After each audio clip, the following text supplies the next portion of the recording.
Next we'll see acceleration due to gravity. Now what is that? See here, whenever you drop any object from certain height, then it falls down. For example, you are dropping any body from this height and this is ground level. Then what happens? This body falls down. Now while falling down, the direction does not changes, but the magnitude of the velocity changes continuously. Suppose here its velocity is v1, then here its velocity will become v2, here its velocity will become v3. So the change in the velocity is in terms of increment. ठीक है, कोई भी body जैसे जैसे अर्थ के तरफ आती है ना, तो उसकी जो वेलोसिटी है, जो स्पीड है, वो धीरे धीरे धीरे इंक्रीज होती है. What is the reason? Increase क्यों होती है स्पीड? बिकॉज ये अर्थ क्या कर रहा था? Earth was applying a gravitational force in downward direction. So earth क्या कर रहा था? ये बॉल को नीचे की तरफ खींच रहा था. So at this distance the gravitational force was lesser. At this distance the gravitational force will increase. At this distance the gravitational force will be maximum. जैसे जैसे डिस्टेंस कम होगा, ठीक है, सपोज आपके पास एक मैग्नेट है और आयन का नेल है, आपने आयन के नेल को मैग्नेट से दूर रखा है तो मैग्नेटिक फोर्स लेस एक्ट करता है. फिर जैसे ही आप आयन के नेल को मैग्नेट के पास लेकर आते हो, what happens? The magnetic force increases. Similarly, as this ball comes down, the gravitational force of earth increases, and because of that speed of the ball increases. Okay, or else you can say magnitude of velocity increases. इसका मतलब तो ये हुआ कि velocity is changing with respect to time. तो फिर ये तो क्या बन गया? Acceleration. We have studied acceleration is change in velocity with respect to time. So I can say that this ball is accelerating as it is moving downwards. So ये जो acceleration आया, ये जो change in velocity आई इस ball के अंदर, वो किसके वजह से आई? ग्राउंड यानी कि अर्थ के ग्रेविटेशनल फोर्स के वजह से आई है. सो ये जो भी एक्सेलरेशन हो रहा है इस बॉल का, इसको मैं कैसा एक्सेलरेशन बुलाऊंगी? Acceleration due to gravity. So see you can see here this acceleration is due to Earth's gravitational force, and therefore this acceleration is called acceleration due to gravitational force of Earth, or you can call it acceleration due to gravity. It is denoted by small g and its unit है तो acceleration ही, चाहे gravitational acceleration हो या कैसा भी acceleration हो. Acceleration की ऐसा यूनिट हम जानते हैं metre per second square. So small g that is acceleration due to gravity की भी ऐसा यूनिट क्या हो जाएगी? Metre per second square. Now we'll obtain the formula for acceleration due to gravity. Okay, so we'll start with Newton's second law. You know this equation, F is equals to ma, but here acceleration is which one? Gravitational acceleration. So instead of a, we are writing here small g. Now this mg is equals to force, but here which force we are talking about? We are talking about Earth's gravitational force. Okay, and what is m? M is the mass of the body. So suppose if this is Earth and this is the body, then mass of this body is m. Okay, and mass of Earth is considered as capital M. सो ये जो force है वो कौन सा force है?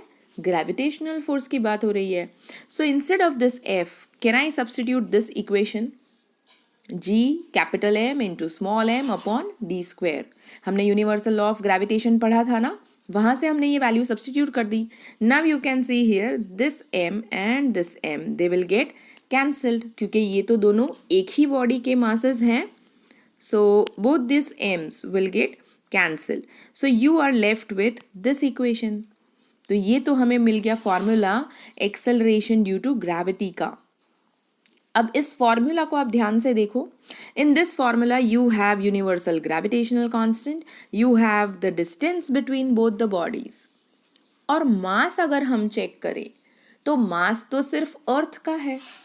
जिस body के ऊपर ये एक्सेलरेशन लग रहा था, वो बॉल जो था छोटा सा, उसका मास तो है ही नहीं फॉर्मूला में.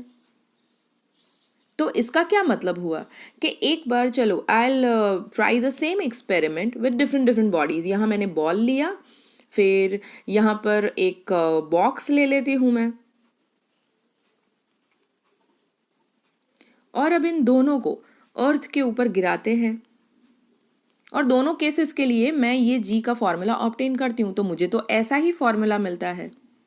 अब देखो, इसका मास है सपोज स्मॉल m1, इसका मास है सपोज स्मॉल m2 और अर्थ का मास है हमारा कैपिटल M।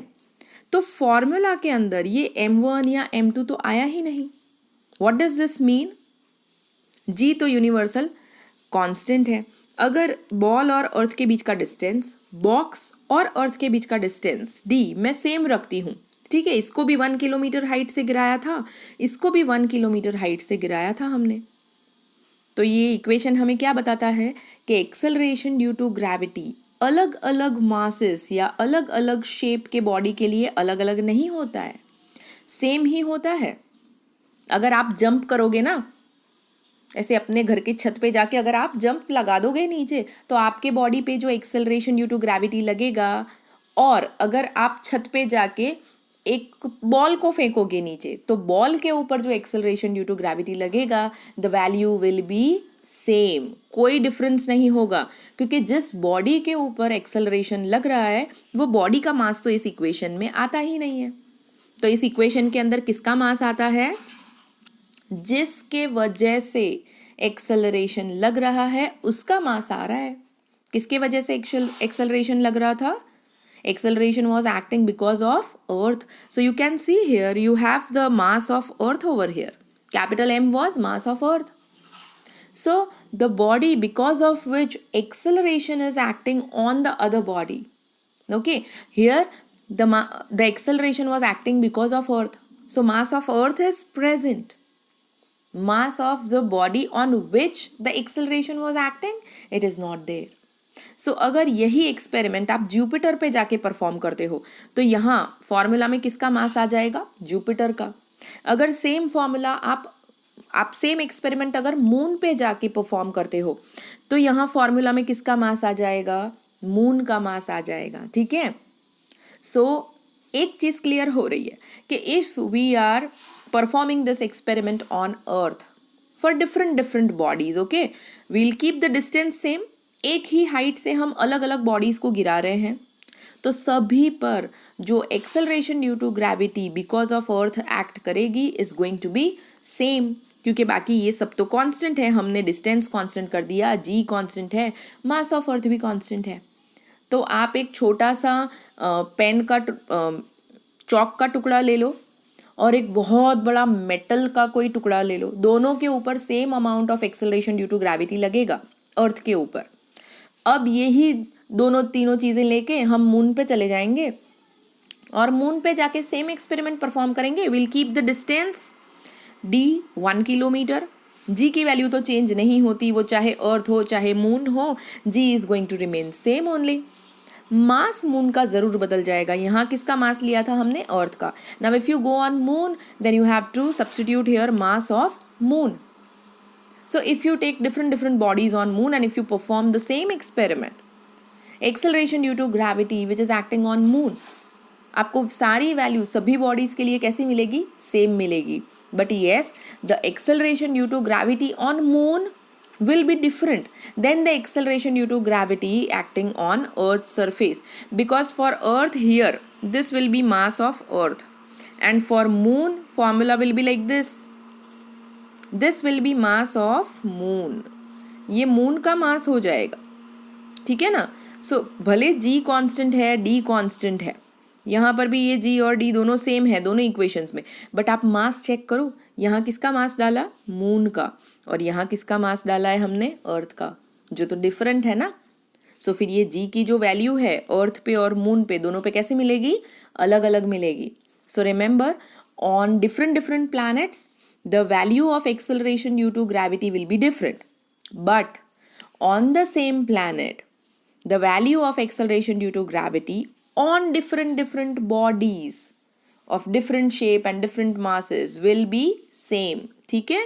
सो याद रखो कि अगर हम अर्थ पे हैं, कोई भी बॉडी ले लो, छोटा बड़ा कैसा भी शेप ले लो, सबके ऊपर same acceleration due to gravity of earth लगेगा। मून पे चले जाओ, वहाँ acceleration due to gravity will be different than that on earth, but वहाँ आप जितने भी अलग अलग ऑब्जेक्ट्स को लेकर गिराओगे और एक्सपेरिमेंट करोगे, उन सभी ऑब्जेक्ट्स पे जो acceleration due to gravity moon के वजह से लगेगी, वो सभी ऑब्जेक्ट्स पे कैसी होगी, सेम होगी. ओके.